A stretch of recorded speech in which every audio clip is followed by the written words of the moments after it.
Before we start today's show, make sure you subscribe to 76ers Now by Chat Sports as we bring you the latest and best Sixers news and rumors. When the playoffs get underway, we'll be doing some watch parties here on the channel. This is also your one-stop shop for NBA free agency as well as the NBA draft. And we're 300 people away from honoring Dr. J and getting to 6,000 subs. So hit that red subscribe button down below and let's tip off today's show.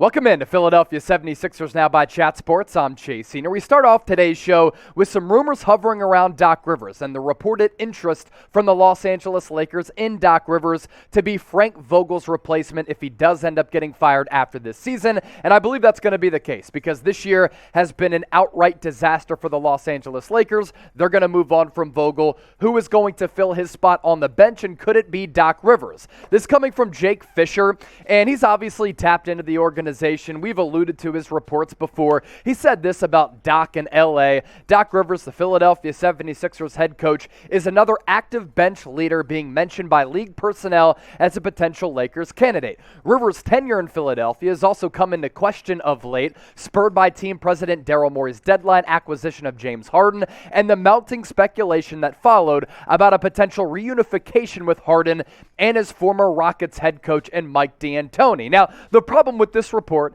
and the problem about Los Angeles having interest in Doc Rivers is the fact that Doc Rivers is still employed. He's in year 2 of a reported 5-year contract that's paying him in the neighborhood of $8 million per year. And it all comes down to the playoff success or lack thereof for Philadelphia and Doc Rivers' future with this organization. If the Sixers go out early in the first round, maybe even the second round, I think Doc Rivers is shown the door. I think Daryl Morey, who did not hire Doc Rivers, pivots and ends up going after a coach like Mike D'Antoni. If they decide to bring James Harden back on that player option, which is of course up to James Harden, or maybe they look elsewhere to go after a coach with a more fortified playoff resume as compared to Doc Rivers. Or maybe it's another replacement who we're going to get to here in just a moment. But first, I want to hear from you in the comments section. Where does Doc Rivers rank among all NBA coaches? There are 30 head coaches right now. Where does Doc stand among those 30? Scale it for me from 1 to 30 in the comment section below. Now, my boy Max McGee, who just got a new job at SportsCenter as an anchor, went to Temple with him, had something fascinating to say on Twitter the other day. If Doc Rivers fails to get out of the first round, the Sixers should strongly consider hiring Dawn Staley. Now, we know Dawn Staley because she just won her second national championship with the South Carolina Gamecocks, and I thought South Carolina in that national title game, yes, I did watch it, absolutely outclassed Gino Auriemma's UConn Huskies. There was a little bit of a Pennsylvania connection there because Dawn Staley is from North Philadelphia. She went to Temple University. Gino Auriemma grew up in the Philly area, and he went to Westchester. So it's funny how their lives kind of met in that national title game, but Dawn Staley has done a terrific job with South Carolina, making them the best women's basketball program in Division I. And what she's done at South Carolina is incredible. That's why she was able to last year land a job interview with the Portland Trail Blazers before that job went to Chauncey Billups. And I think it's a matter of time before we see the first women head coach actually land a head coaching job in the NBA. Is it going to be Becky Hammon, who landed that job with the New York Liberty? Maybe. She seems to be tied to that organization now for at least the long term, or at least over the next couple of years, because she just signed that lucrative contract. And could that then pave open a lane in which Dawn Staley is named the first women head coach in the history of the NBA? I think it's a matter of time before it happens. If it were to happen with the Philadelphia 76ers, it would be fascinating for a variety of reasons. Obviously, you knock down that barrier, which would be historic, but Dawn Staley is from North Philadelphia. She went to Temple University, had so many ties to the city itself, and I think the fan base would be split. In one way, you're like, man, we've seen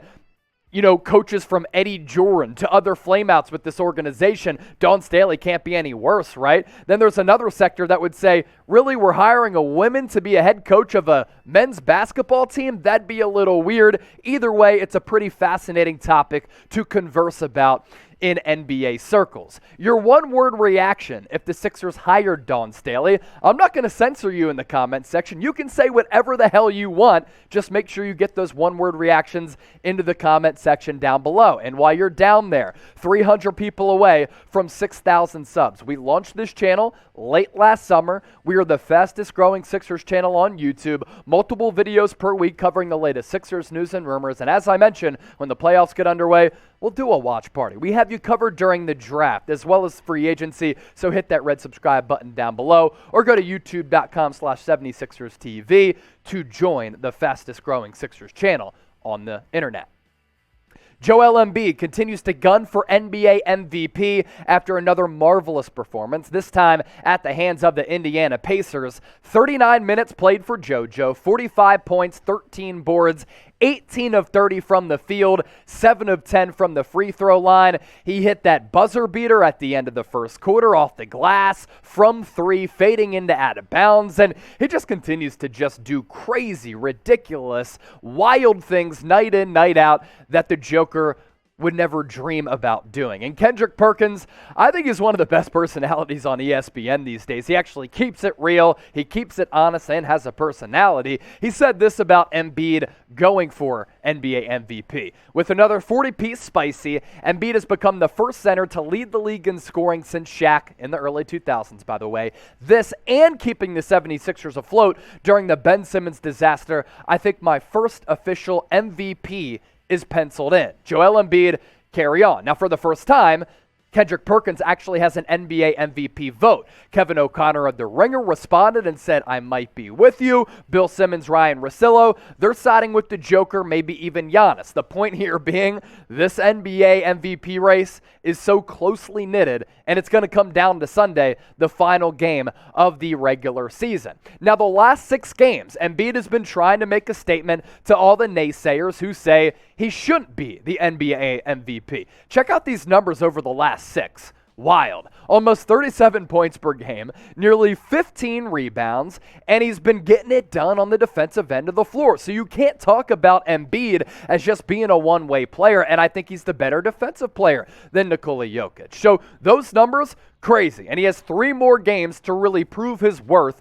as the MVP of the league. It would be his first, and it would solidify him as being one of the greatest players of all time. He's already the best center that we've seen since Shaq, and if he leads the league in scoring for the first time since Shaq, my gosh, that's yet another achievement. But Thursday night's game against the Raptors is going to be big for Embiid. It's also going to be big for the Sixers. This might be the first-round matchup in that 4-5 range or maybe even that 3-6 range, depending on how the Eastern Conference standings shake out. Something interesting of note against the Raptors above the border in Toronto, Matisse Thybulle ruled ineligible to play. That means that he is not vaccinated, at least up to the requirements that Canada demands. So if they do meet in the first round of the playoff series, Matisse Thybulle might not be able to play some of those road games. He's one of the best wing defenders in the NBA, something we'll continue to monitor. But hey, I don't care what he does with his body personally, but it would dent the Sixers' defensive upside.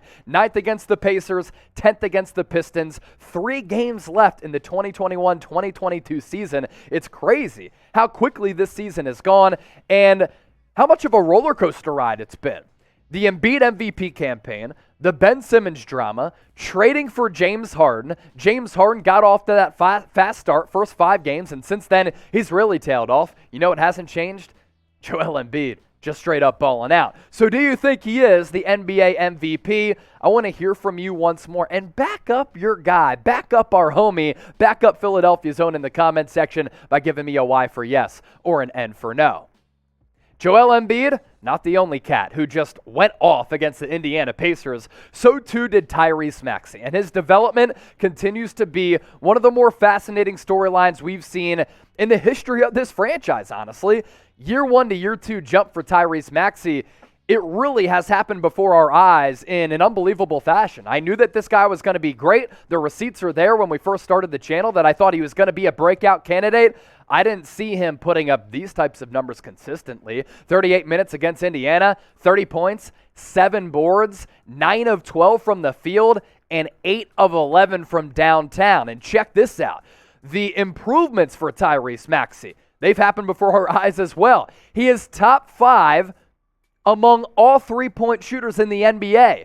This is what I'm saying, folks. Coming out of Kentucky, a lot of people ripped the shot. A lot of people didn't like it. Even in the NBA Summer League, he had struggled from beyond the arc, but this year, he's knocking down about 43% of his three-point attempts with volume there. Right up there with Luke Kennard, Cam Johnson, Kyrie Irving, Desmond Bane, and Tyrese Maxey. Tyrese Maxey is Philadelphia's son. His improvements have been amazing for himself, but also for this franchise moving forward. He's improved more in the span of 1 year than Ben Simmons has ever improved in his entire career. And Tyrese Maxey in the first half made more threes than Ben Simmons has ever made in his entire Sixers career. Goes to show you that Tyrese Maxey's been in the lab. Goes to show you that Tyrese Maxey's been putting in that work, and Ben Simmons would never. Will Tyrese Maxey be an all-star in year 3? He's on the precipice of getting there. Type A for all-star, M for he might miss it. Either way, I expect this trajectory to continue. Make sure you give me a follow on Twitter and Instagram at Chase_Senior. Subscribe to the channel. Thanks so much for making today's show a part of your day. And until next time, peace.